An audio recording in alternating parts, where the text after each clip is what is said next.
Welcome to the updates video. In this video we're going to talk about the updates section of Schoology, what they are and how to actually set up an update. If I click on updates on the left, you'll see this WYSIWYG box. WYSIWYG stands for what you see is what you get.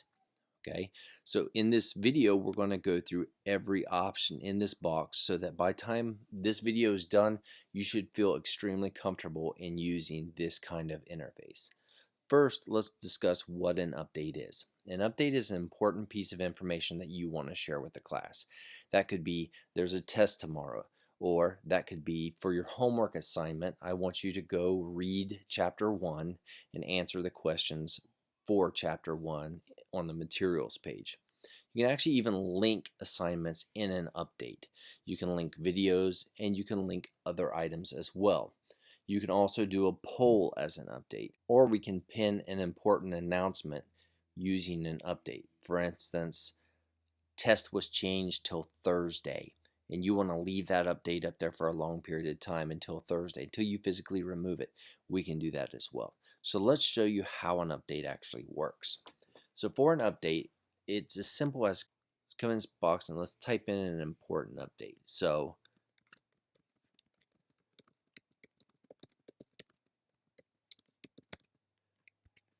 okay, so we wanted to send a note to our students that said, fish don't fry in the kitchen.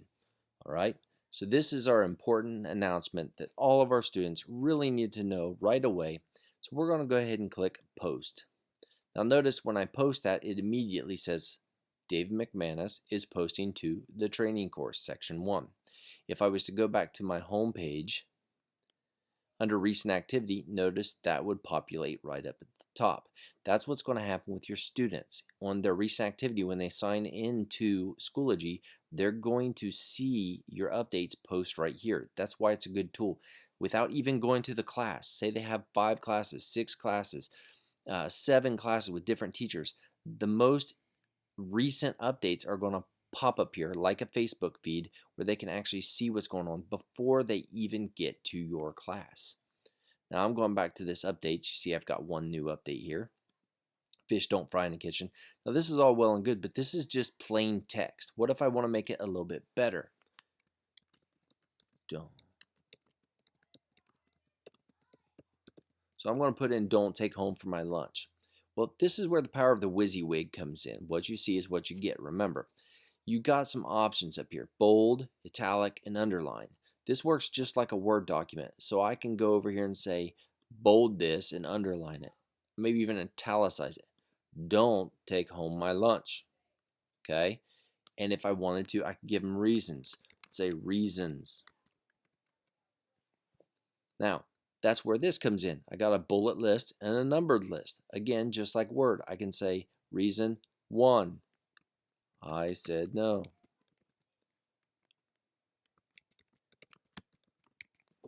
Okay, so I can go ahead and type in a numbered list or a bulleted list if I want.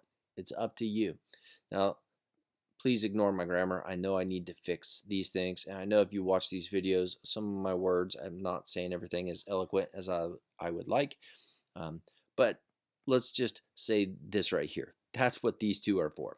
You also have an increase indent, which is indent, or what I call an outdent, or a decrease indent, is to go the other way, get rid of an indent. So if I was to click here, indent, go back, you see how that works? Right next to the indent button is a spell check button. Now I will warn you, the spell check button can be finicky depending on which browser you're using to actually do the spell check. For instance, if I click on spell check now and start trying to mistype a word, you'll notice sometimes it will actually try to correct me. Other times it won't. This is actually finicky here. Your browser has a built-in spell check which should actually work pretty well for you, but just notice that this can be finicky in this situation. Most of the time it works great, but that's what the spell check button is. To the right of the spell check button is a number. This number is your font size. So if I wanted to, I could actually come over here and change the font size. So let's just take this part, we'll highlight it, and let's increase the font to 14. Okay. Now there's only a couple different font sizes to choose from, but just please note you can actually change the font. A little bit further over, you have an insert content. Insert content allows you to insert a link. I'm going to go ahead and do that now. Let's just go ahead and enter an item. I'm just going to enter twice to get rid of the numbered list. Let's do a link. A link allows you to copy something from a URL. So, for instance, a web page. Let's open a new browser, and again, let's go back to YouTube. We did this in a previous video. I will grab a YouTube video here. Got loads of old stuff? We're here to help. Sell it with Declutter. Great. And I'm going to go ahead and paste this in. The title of it is going to be A Waste of Time, because I don't even know what that video is. So please don't do that in your class. Please don't just pick a random video and upload it for training purposes. I'm allowed to do it in your class. You may actually want to know what's in the video. So I'm going to go ahead and title it, click insert. Notice this is a link. This is not an embedded video. So the students can click on here. It will take them straight to the YouTube video to watch it. That's why it's called a link. I'm going to go ahead and delete that now. You can also insert a symbol if you feel so inclined. These are the symbols you can choose from. And you can insert an equation, either mathematical or scientific equation. You'll find these in here that you can actually click on format and use. You'll actually see there's a bunch of different options if you actually want to use that. The last option here on the top is remove formatting. If I was to highlight this and click remove formatting, it takes it back to the normal plain text, the default options. Down at the bottom, we covered this in the course options menu a little bit. There are a few other features here, but you notice the first four at least are the exact same. I can insert a file from my computer, which is as simple as going to find a file anywhere I want on my computer. Click choose and it will upload that file. I can also insert a link. Again, if I was to insert that YouTube video, and we'll just call it time this time, and click attach, it will insert a link. This is not a live video. There's another way to embed a video. This is not how we would do it. Okay? If you actually wanted to embed a video inside of a post, this is how we would do it. First, you would always need to have content. I had erased the previous content, so I'm going to say test video. And what we're going to do is go to the link button. Now remember, last time I showed you that if you went to YouTube and you copied this URL and pasted it back into this link, it would not embed the video. It would only be a link. But that doesn't mean you can't do it. This is how you would do it. Instead, when you go to a YouTube video and you see the video that you want, go to the share icon, and in the share icon, you'll see this embed. With embed, you'll get the embed video code. You just copy this. So I'm going to do Command C on my keyboard, Control C on Windows, or you can hit the copy button here. We're going to close it out and we go back to our course, and here we would paste that code in. Once we do, we have to give it a title. We'll just call it teacher for this case, and we'll click attach. Now notice it still doesn't look like an embedded video, but that's okay.